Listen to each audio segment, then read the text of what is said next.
السلام علیکم ورحمۃ اللہ وبرکاتہ۔ عزیزان محترم، جیسا کہ آپ کو معلوم ہے کورونا وائرس کی وجہ سے پورے ملک میں لاک ڈاؤن ہے، اور لاک ڈاؤن کی تاریخ جیسے ہی 17 مئی تک بڑھائی گئی، ویسے ہی لوگوں کے ذہن و فکر و وہم و گمان و خیال کے اندر ایک مسئلہ تیزی کے ساتھ گردش کرنے لگا کہ اب اگر لاک ڈاؤن کی تاریخ 17 مئی سے آگے بڑھی تو عید کی نماز کا کیا ہوگا، عید کی نماز کس طریقے سے ادا کی جائے گی۔ تو آج ہم آپ کے سامنے عید کا مسئلہ پیش کرنے جا رہے ہیں، بغور سماعت کریں۔ سب سے پہلی چیز یہ ہے کہ عید کی نماز پڑھنا کس پر واجب ہے؟ تو جس پر جمعے کی نماز ادا کرنا فرض ہے، اسی پر عید کی نماز پڑھنا واجب ہے، اور جو شرائط جمعے کی نماز کے ہیں وہی شرائط عید کی نماز کے بھی ہیں۔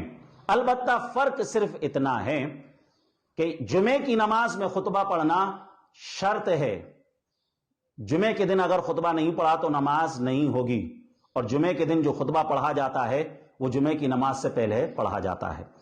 لیکن عید کی نماز میں جو خطبہ ہے یہ سنت ہے، اور عید کی نماز کے بعد پڑھا جاتا ہے، اور اگر عید کی نماز ادا کرنے کے بعد خطبہ نہیں پڑھا گیا تو عید کی نماز تو ادا ہو جائے گی، لیکن خطبہ نہ پڑھنا یہ مکروہ ہے۔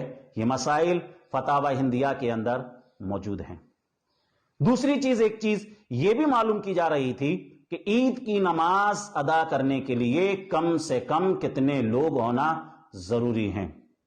تو جیسا کہ جمعے کی شرط سے ہمیں یہ بات بالکل معلوم ہوئی کہ جمعے کی نماز ادا کرنے کے لیے امام کے علاوہ کم سے کم 3 لوگ ہونا ضروری ہیں۔ اگر امام کے علاوہ مسجد میں 3 لوگ اور ہیں تو جمعے کی نماز 4 لوگ مل کر قائم کر سکتے ہیں۔ یہ مسئلہ بھی بحر الرائق کے اندر موجود ہے۔ عید کے دن بھی اگر 4 لوگ مسجد کے اندر ہیں تو 4 لوگ مل کر عید کی نماز ادا کر لیں گے۔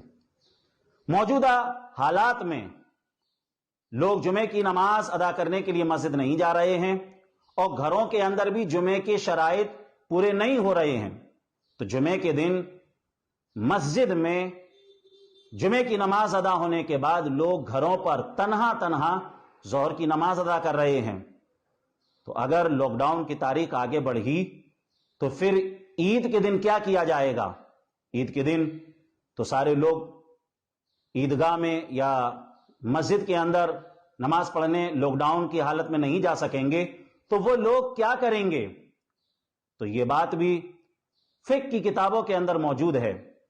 اگر لاک ڈاؤن جیسی صورتحال کے اندر لوگ عید کی نماز ادا کرنے کے لیے مسجدوں میں نہ جا سکیں تو وہ لوگ گھر پر ہی چاشت کی جو نماز ہے 4 نفل ادا کریں گے، اور اللہ تعالیٰ سے لوگ دعا کریں کہ مولا ہم نے جو چاشت کی نماز ادا کی ہے، مولا ہمیں تو چاشت کی نماز کی برکت سے عید کی نماز کی برکت، عید کی نماز کا بھی ثواب عطا فرما۔